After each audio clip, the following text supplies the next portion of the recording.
All right. Welcome, everyone, to another deep dive.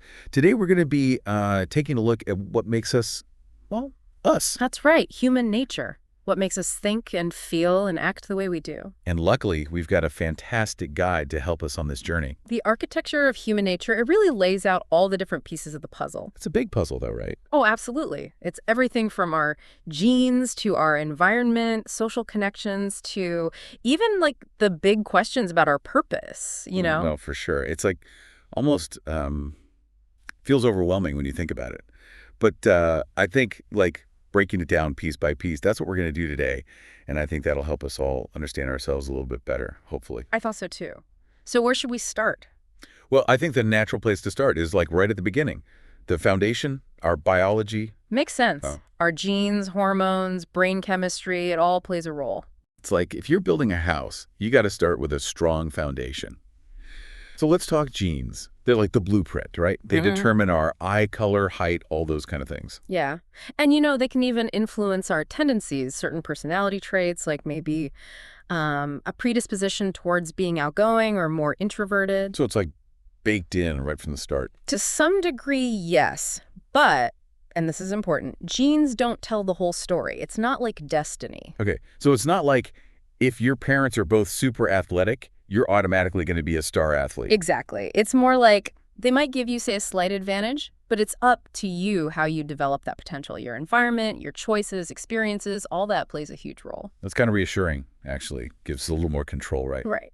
And speaking of control, what about our hormones and brain chemistry? That whole internal world can really affect how we think and feel. Oh, yeah. Tell me about it. Like, I know when I'm stressed, I crave chocolate like crazy. Is that my brain chemistry hijacking my willpower? Maybe. But seriously, there is this fascinating interplay between our physical state and our mental state. Yeah, for sure. Taking care of our physical health, like eating nutritious foods, getting enough sleep, that can have a huge impact on our mood, our energy levels, how we handle stress. Makes sense. It's all connected. All right, so we've talked about our biology, the foundation. Let's move up a level to the control center, the brain. The brain, the most complex organ in the human body. It is.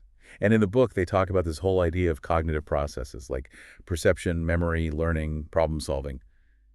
It's a lot. It is, but it's basically how our minds make sense of the world, right? Right. And one thing that really blew my mind from the book was this whole idea that our memories aren't perfect recordings of the past. Oh, yeah. Tell me about that. Like, they're actually reconstructed every time we access them. Yeah. Which means they can be influenced by our current emotions, beliefs, all that. So, like, how you feel today can actually change your memory of something that happened years ago. Exactly. It's like our minds are constantly editing our own life stories. Kind of freaky when you think about it. It is. Makes you realize how important it is to be aware of those biases, right? Yeah. And then, of course, there's emotions. They play such a powerful role in how we experience the world. Totally.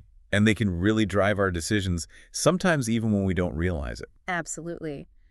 Ever notice how your mood can affect how you interact with people? Oh, yeah, big time.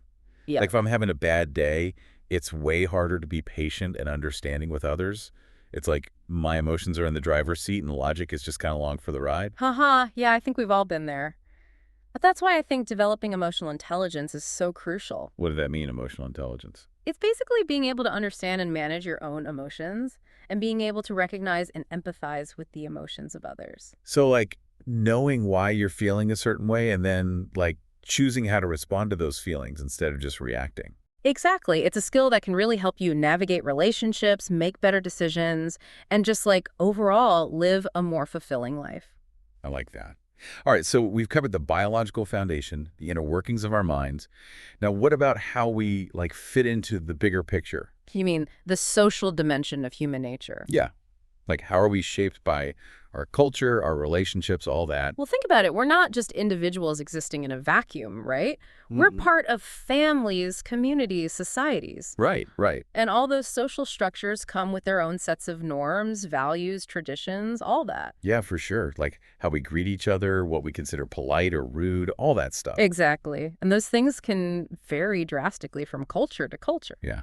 That makes you realize how important it is to be like open-minded and respectful of different ways of doing things. Totally. But beyond these cultural differences, there's this fundamental human need for belonging, for Like, connection. we're wired for it, right? Yeah. Exactly. We crave social bonds, we seek out companionship, we form And communities. those connections are good for us. Right. Not just emotionally, but physically, too. Oh, absolutely. Studies have shown that people with strong social connections tend to live longer, healthier lives. It's like having this built-in support system to help you deal with stress and adversity. That makes me think, though, about people who, like, don't have those strong connections. Right. It's like, what about the impact of things like social isolation or loneliness? Well, those can be really detrimental to both mental and physical health. It's like the opposite of having that support system. Yeah, for sure. And we can't forget about, like, the bigger societal factors that play a role, too.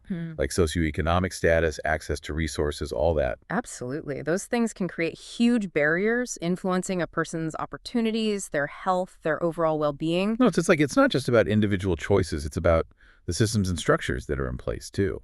All right, so we've talked about our inner world, our social world. All right. Now let's talk about the world around us, the environment. Our environment, and not just the natural environment, like the air we breathe, the water we drink, Right. but also our social environment, our communities, our neighborhoods, how safe we feel, the support networks we have. Oh, yeah, that's a good point. Like, I know I feel so much more relaxed and clear-headed when I spend time in nature. Right. It's like hitting the reset button. Exactly. But on the flip side, I know when I'm in a chaotic or stressful environment, I feel it, you know? Oh, for sure. It affects everything. Our mood, our sleep, our ability to focus. Totally. So we're talking about, like, everything from the quality of the air we breathe to the quality of our relationships. Exactly. It's all interconnected. A healthy environment, both physical and social, is essential for well-being. All right, we've covered a lot of ground here, but there's one more piece of the puzzle I want to touch on. Okay. This is the big stuff, the existential questions. Like, why are we here? What's our purpose? What happens after we die? Oh, the big questions, indeed.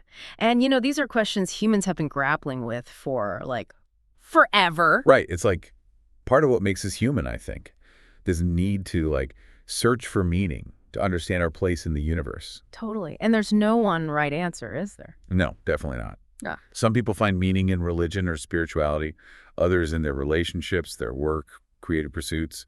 It's really personal. It is. And, even the awareness of our own mortality can be, well, it can be scary, but it can also be really motivating. Yeah, like knowing our time is limited can make us appreciate each moment more, maybe inspire us to live more intentionally. Exactly. Yeah. To make the most of the time we have. Whoa, wow. I feel like we just went on a whirlwind tour of, like, what makes us human. We did. So, like, if we had to summarize, what would be the key takeaway for our listeners today? I think it's this. Human nature is complex. There's no simple answer, no one-size-fits-all explanation. Right. We're a mix of our biology, our psychology, our social and environmental influences, even our own, like, existential pondering. And understanding all of that, well, it's a journey, not a destination. Totally. And hopefully this deep dive has given our listeners a few more tools to navigate that journey. I hope so. But before we go, I'd love to leave our listeners with something to think about. We've talked about all these different factors that shape us, but it makes you wonder, how much agency do we actually have in shaping our own nature? That's something I'm still pondering myself. Anyways, thanks for joining us on this deep dive. Until next time. Bye, everyone. Thanks for listening. Bye.